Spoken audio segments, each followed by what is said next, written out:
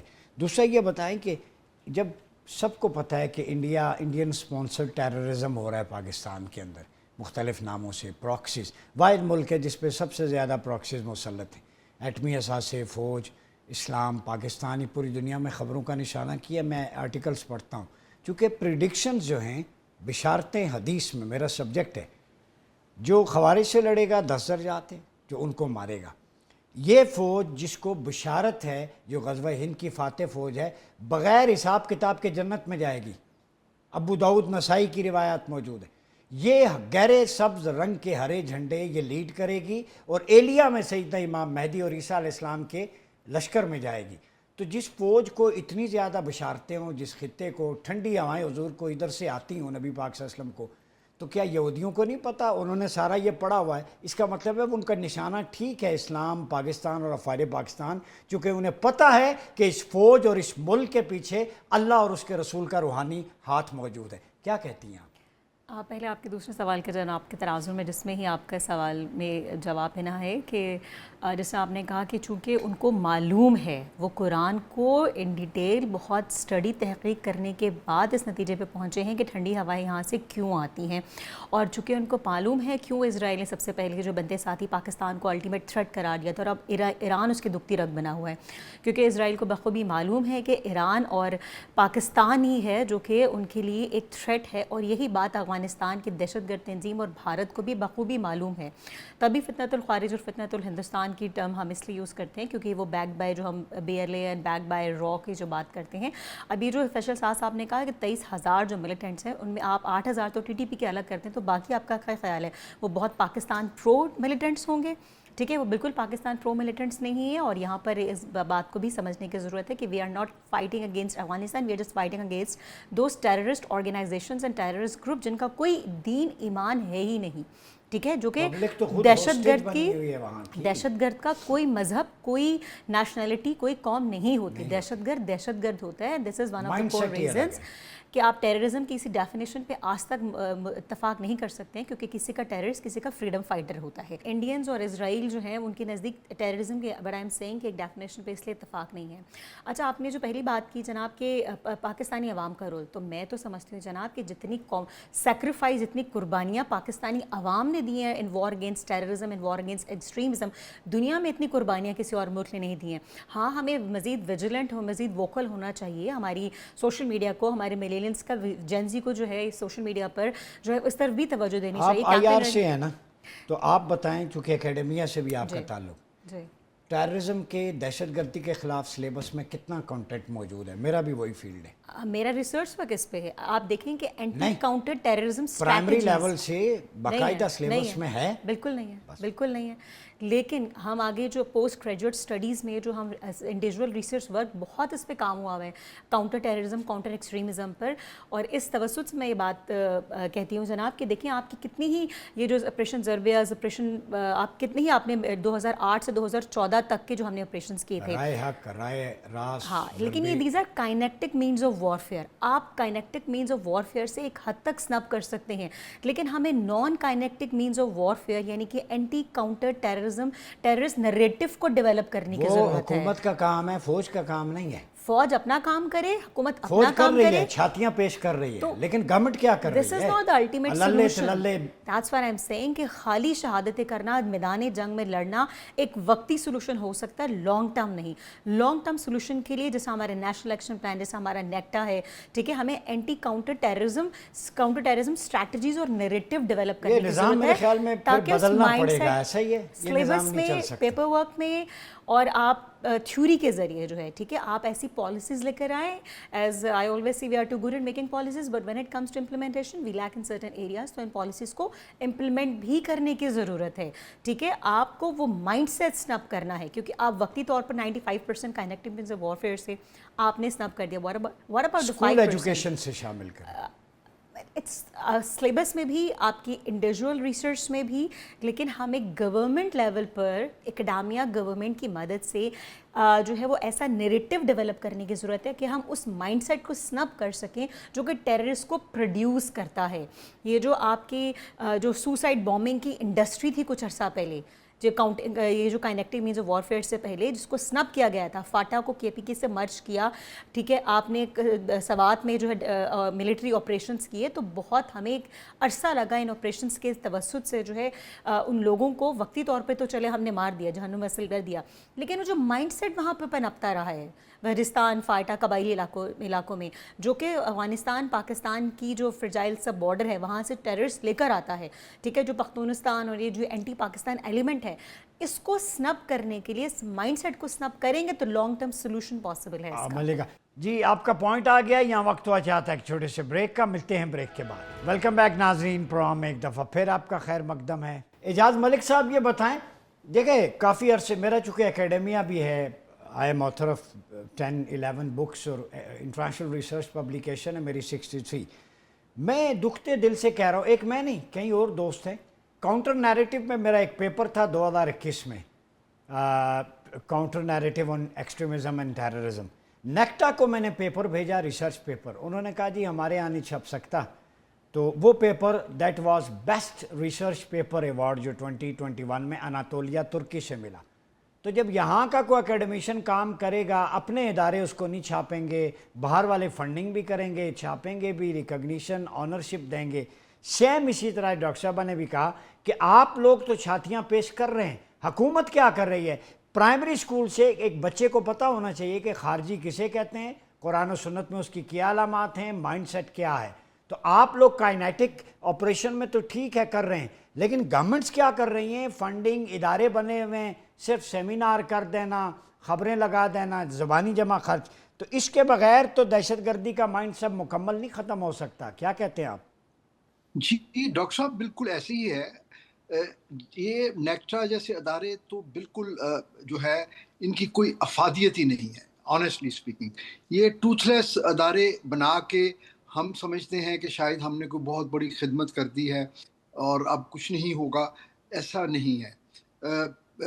آپ یہ دیکھیے کہ جب ایک نیشنل ایکشن پلان بنا تھا سانحہ APS کے بعد, تو اس پہ پارلیمنٹ کا کنسنسس تھا, دونوں اطراف کا, اپوزیشن ایز ویل ایز حکومتی پارٹی کا. لیکن اس کے بعد فوج نے تو اپنے حصے کے کام کر لیے. جو کام سول انتظامیہ نے, صوبائی حکومتوں نے, فیڈرل گورنمنٹ نے کرنے تھے, وہ کام تو نہیں ہوئے. نہ مدارس کی ریفارمز ہوئی, نہ وہ ڈی ریڈیکلائزیشن پلان چلا.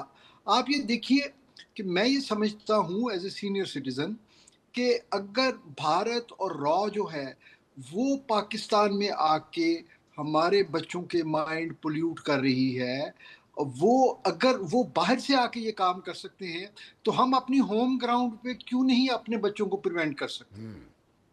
اور اس کے لیے ضروری ہے کہ ہم سب لوگ اپنی ذمہ داری لیں.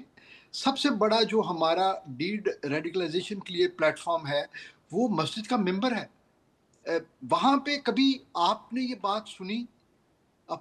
میں نے تو کم از کم نہیں سنی کہ کسی جمعے کے خطبہ میں کسی امام صاحب نے جو ہے نا بچوں کو, نمازیوں کو, ان کو یہ بتایا ہو کہ یہ سچ کیا ہے اور یہ دشمن کا نیریٹو جو ہے وہ کیا ہے, اور ہم اپنے آپ کو اور اپنے بچوں کو اس سے کیسے بچائیں گے. ہمیں وہاں کام کرنے کی ضرورت ہے, ہمیں اسکولوں میں کام کرنے کی ضرورت ہے. پھر ہمارے کلچر میں ایک جو کمیونٹی ویجیلنس ہے وہ ہمارے تو کلچر میں شامل تھی. ایک زمانے میں وہ محلہ ویجیلنس کمیٹیز ہوتی تھی. یعنی آپ یہ دیکھیے کہ کسی گلی میں اگر کوئی نیا گھر لیتا تھا تو وہ پورے محلے کی اس پہ نظریں ہوتی تھی. کوئی باہر سے کوئی نیا جو ہے نا وینڈر یا وہ جو ریڑھی والا اگر آ کے کہیں زیادہ دیر رکتا تھا تو محلے میں لوگ اس کو کویسچن کرتے تھے. اور ایک پولیس کا اپنا ایک انفارمنٹ نیٹ ورک ہوتا ہے جس سے وہ ان ساری چیزوں کی بے خونی کر سکتے ہیں, پریونٹ کر سکتے ہیں. لیکن ایسا ہو اس لیے نہیں رہا کہ پولیس جو ہے وہ تو حکومتوں کے جو پولیٹیکل آبجیکٹیوز ہیں وہ اس کو پرسو کر رہی ہے. پولیس جو ہے وہ تو پروٹوکولز ڈیوٹیوں پہ لگی ہوئی ہے. تو پھر کیسے یہ ذمہ داری پوری ہوگی؟ یہ جو لا اینڈ آرڈر کا مسئلہ ہے، یہ ٹو بی آنیسٹ یہ مسلح افواج کا کام نہیں ہے کہ وہ یہ لا اینڈ آرڈر ان چیزوں میں کام کریں. وہ تو بیچارے اپنی ڈیوٹیاں جو ان کو حکم دیا جاتا ہے وہ کر رہے ہیں. لیکن اگر جب تک ہمارا یہ سیکٹر کمیونٹی پارٹیسپیشن کا ایکٹیویٹ نہیں ہوگا، فوج زیادہ سے زیادہ یہی کر سکتی ہے کہ ٹارگٹ ایریا کو جو اس کو فورٹیفیکیشن پرووائڈ کرے، وہاں پہ اتنا جو ہے پوائنٹ ڈیفense کریٹ کرے کہ اس بامبر کو یا اس وہیکل آئی ڈی کو وہ انٹرسیپٹ کر لیں پیرامیٹرز پہ. لیکن نقصان تو ہو جائے گا. تو اس کو وہاں پہ پہنچنے سے پہلے جو اس کے مراحل ہیں، جو سٹارٹ ہوتے ہیں ٹارگٹ ریکانیسنس سے، لوگوں کو اکٹھا کرتے ہیں، پھر وہ ان کے لیے اسباب مہیا کرتے ہیں، پھر وہ پلان کرتے ہیں اور پھر ایگزیکیوٹ کرتے ہیں. تو ان تمام سٹیجز پہ اگر ہم انٹرونشن کریں تو یہ بخوبی ہم اس کو کر سکتے ہیں. لیکن اس کے لیے again at the cost of repetition میں یہی کہوں گا کہ ہم سب کو اپنی ذمہ داریاں پوری کرنی ہیں. ہم اس کو صرف مسلح افواج یا لا انفورسمنٹ پہ چھوڑ کے جو ہے اپنی آنکھیں بند نہیں کر سکتے، کیونکہ دشمن کی آنکھیں بند نہیں ہیں. وہ 24/7 وہ پاکستان کو جو ہے نقصان پہنچانے کے لیے ایک ہیوی انویسٹمنٹ کے ساتھ وہ انہوں نے تو ہمارے اوپر یہ سب کنونشنل ڈومین میں اپنی جنگ جاری رکھی ہوئی ہے. ہم لوگ کمفرٹیبل ہو گئے ہیں جنگ جیتنے کے بعد کہ شاید اب جو ہے خطرہ ختم ہو گیا. ٹھیک ہے. فیصل شاہ صاحب یہ بتائیں، جیسے اعجاز ملک صاحب کہہ رہے ہیں کہ کمفرٹ زون میں شاید ہم چلے گئے. ٹھیک ہے، فتح کا شادیانہ ہم نے بجایا، بنیان و مرصوص میں فوج اپنا کام کر رہی ہے، ایون ڈپلومیسی میں بھی فیلڈ مارشل کا بڑا رول رہا ہے. مجھے یہ ایک بات سمجھا دیں، جہاں ہم انڈیا کو تھریٹ سمجھتے ہیں، اسرائیل کو، ظاہر ہے وہ تو ہیں، ہمیں اس پہ دوسری رائے نہیں ہے. آخری ٹاکرا ہمارا یہودیوں کے ساتھ ہی ہونا ہے، یہ پریڈکشن ہے، مسلمانوں نے قتل کریں گے، پتھر بھی گواہی دے گا. مسئلہ یہ نہیں ہے، یہ چیزیں آئیڈیالوجیکلی کلیئر ہیں. ہم اپنا انٹرنلی بھی جو گھر ڈس آرڈر ہوا ہے وہ آرڈر میں لائیں. یہ سارا بوجھ فوج پہ یہ سیاستدان پھر کر کیا آ رہے ہیں؟ یہ پولیس کیا کر رہی ہے؟ ان کا کام پھر جیبیں بھرنا، پلاٹ خریدنا، بزنس امپائر بنانا، کرپشن کرنا، لوٹ سیل لگانا، جہاز خریدنا. ٹھیک ہے، اب جو سیاستدان کا ایک ایک پرس 20-20 25-25 لاکھ کا ہوگا، اس ملک میں لوگ خودکشیاں کریں گے. پھر لوگوں کو برین واش کرنا غریب حلقوں کو آسان ہے، دہشت گرد بنانا. تو کہیں نہ کہیں ان نالائق سیاستدانوں کی بھی تو ذمہ داری ہے. دیکھیے ڈاکٹر صاحب، اس میں تو کوئی دو رائے نہیں ہے کہ جو گورننس ہے وہ کسی بھی ملک کے لیے، اس کی ترقی کے لیے، اس کی سیفٹی سیکیورٹی کے لیے بہت امپورٹنٹ ہوتی ہے. تو گورننس کے بہتر ہونے میں، اس کے اچھے ہونے میں تو میرا خیال ہے کوئی پاکستانی بھی اس سے اختلاف نہیں کرے گا. وہ اس میں گنجائش ہے، وہ ہونی چاہیے، اس کو بہتر سے بہتر کرنا چاہیے. میرا پوائنٹ یہ ہے کہ دیکھیں، ہم سب بھی کوئی جیتے جاگتے انسان ہیں، کوئی بھیڑ بکریاں نہیں ہیں. اور اگر جس طرح سے آپ کے پارٹیسپینٹس نے یہ بات کی ہے کہ بھئی یہ جنگ تو اب ہمارے اوپر آ گئی ہے، ہم اپنی جانیں دے رہے ہیں، لوگ مارے جا رہے ہیں، اس میں شہید ہو رہے ہیں، تو یہ کیا ہماری رسپانسبلٹی نہیں بنتی کہ اگر حکومت کی طرف سے یا کسی اور ادارے کی طرف سے کوئی ایسی کاوش نہیں بھی ہو رہی تو ہم اپنا حصہ اس میں ڈالیں آٹومیٹیکلی. اب مجھے یہ بتائیے کہ جیسے اعجاز ملک صاحب کہہ رہے ہیں، بالکل صحیح بات کہہ رہے ہیں کہ پرانے زمانے میں محلے میں کوئی بندہ آتا تھا نیا، تو ایک دم سب کان کھڑے ہوتے تھے، سب کی آنکھیں چونکتی تھیں کہ بھئی یہ کون بندہ ہے، کیا کر رہا ہے. پھر اس سے آہستہ آہستہ سب مانوس ہوتے تھے اور پتہ چل جاتا تھا کہ یہ کیا ہے. کوئی نیا ریڑھی والا آتا تھا، کوئی نیا بندہ محلے میں داخل ہوتا تھا، تو ایون بچے جا کے اپنے ماں باپ کو بتاتے تھے کہ آج فلاں کھانے والی چیز کا ریڑھی والا آیا ہے جو کہ پہلے کبھی نہیں آیا، تو لوگ اس پہ نوٹس لیتے تھے. دیکھیں، یہ سب چیزیں تو ہماری ایک، آپ سمجھیں کہ انسان کی ایک عادت ہے، جبلت ہے کہ ہم کسی بھی ان یوزل چیز کو پک کریں، اس کو نوٹ کریں. اب ہوتا یہ ہے کہ ہم کیونکہ بالکل اس چیز سے ماورا ہو چکے ہیں اور بہت سارے ایسے کاموں میں پھنس چکے ہیں کہ ہمیں کوئی نئی چیز چونکاتی نہیں ہے، اور اگر چونکاتی ہے تو ہم اس کو اس اینگل سے نہیں دیکھتے کہ یہ کتنی خطرناک ہو سکتی ہے میرے لیے. میں آپ کو ایک مثال دیتا ہوں چھوٹی سی. آپ نے دیکھا کچھ مہینے پہلے ایف سی کا جو ہیڈ آفس تھا پشاور میں، اس پہ اٹیک ہوا. جب آپ اس کی فوٹیج دیکھتے ہیں تو آپ کو ہنسی آتی ہے، افسوس ہوتا ہے کہ یہ کیسے ہوا. 3 بندے ایک موٹر سائیکل پہ الٹی سائڈ سے آ رہے ہیں اور آ کے اس پہ اٹیک کر رہے ہیں. اب آپ دیکھیے انہوں نے کیا کیا جرم کیا. پہلے تو 3 بندے موٹر سائیکل پہ بیٹھے ہوئے بغیر ہیلمٹ بیٹھے ہوئے اور الٹی سائڈ سے آ رہے ہوں. کسی نے ان کو چیک نہیں کیا، کسی نے ان کو نہیں دیکھا. چلے مطلب کیمرے نے اس کو پکڑ لیا، لیکن بعد میں کیمرے کی ریل نکال کے اس کا کیا آپ کر لیں گے جب وہ نقصان کر کے چلے گئے. تو اس وقت دیر اینڈ دین کیوں نہیں لوگوں نے پکڑا؟ اگر پولیس نہیں بھی تھی اور صبح ارلی ٹائم تھا، 7 ساڑھے 7 کا ٹائم تھا، تو لوگوں نے، شہریوں نے تو دیکھا ہوگا نا کہ یہ کس طرح کی حرکت کر رہے ہیں لوگ. ہمارے یہاں ڈاکٹر صاحب انفارچونیٹلی اگر آپ نیچے لیول پہ آ جائیں، خاص طور پہ جو چیزیں ہم سڑک پہ دیکھ رہے ہوتے ہیں، تو ہمارے یہاں صحیح اور غلط میں تمیز ختم ہو گئی ہے. تو ہمیں رول آف لا کو، شہریوں کو رول آف لا کو فالو کرنے کی ضرورت ہے تاکہ ہمارے اپنے دماغوں میں صحیح اور غلط کی تمیز آئے. ٹھیک ہو گیا. دنیا بھر میں لا گورنمنٹ بناتی، امپلیمنٹ عوام کرتی ہے. ہمارے یہاں تو امپلیمنٹ نہیں کرتی عوام. مجھے اس چیز کا افسوس ہے. ٹھیک ہے، وہ گورنمنٹ نہیں کروانا، عدلیہ نے. بہرحال کیا کہیں، جہاں پہ اس بے جان عدالت پہ تو پھر سکوت ہی اختیار کیا جا سکتا ہے حکومتوں پہ. یہاں عمارتیں گر جاتی ہیں، مقدمہ بھی ٹیوشن سینٹر پہ جو زخمی ٹیچر ہے اس پہ کیا جاتا ہے. المیہ تو یہ ہے، اربوں کے جہاز خریدنے کے لیے پیسے ہیں، لوگوں کو صاف پانی کے لیے نہیں ہے. بریگیڈیئر حارث نواز صاحب، سر یہ بتائیں، یہ جیسے فیصل شاہ صاحب کہتے ہیں سویلائزڈ نیشن بننا چاہیے. سویلائزیشن ایک تہذیب ہوتی ہے. رانگ سائڈ سے بائک جا رہا ہے، صبح 7 ساڑھے 7 پولیس کی ڈیوٹی ہونی چاہیے، 8 گھنٹے کی ہوتی ہیں، شفٹیں ہوتی ہیں. بہرحال اس سبجیکٹ کو بھی چھوڑتے ہیں. تو کیا پاکستان میں تہذیب صرف ایک بیکری کا نام رہ گیا ہے؟ دیکھیں، بات یہ ہے کہ سسٹم آف گورنمنٹ کو چلانے کے لیے کچھ چیزوں کی بہت سخت ضرورت ہوتی ہے سسٹم کو چلانے کے لیے. اس میں سب سے اہم چیز ہے وہ دیکھیں، ایک ہوتا ہے گڈ گورننس. اور اس گڈ گورننس کے لیے نمبر 1 امپورٹنٹ چیز ہوتی ہے کہ اس میں آپ میرٹ پہ جائیں، میرٹ پہ کوئی کمپرومائز نہ کریں، نیپوٹزم نہیں ہونا چاہیے. اور میرٹ کے ساتھ اگر کوئی اور کرتے، اس کی 3rd چیز ہے اس میں کہ زیرو کرپشن لیول جو ہے وہ بالکل زیرو ہونا چاہیے. اور اگر کرپشن ہوتی ہے تو 4تھی چیز ہے کہ اس میں روٹلیس اکاؤنٹیبلٹی. چاروں چیزوں کا پاکستان میں فقدان ہے، جس کی وجہ سے ہمارا سسٹم ٹھیک نہیں ہوتا. اس کے لیے ظاہر ہے کہ ہر ایک کو اپنی ذمہ داری پوری کرنی ہے. عوام اپنے نمائندے پروونشل اسمبلیز میں، نیشنل میں کیوں لے کر آتے ہیں؟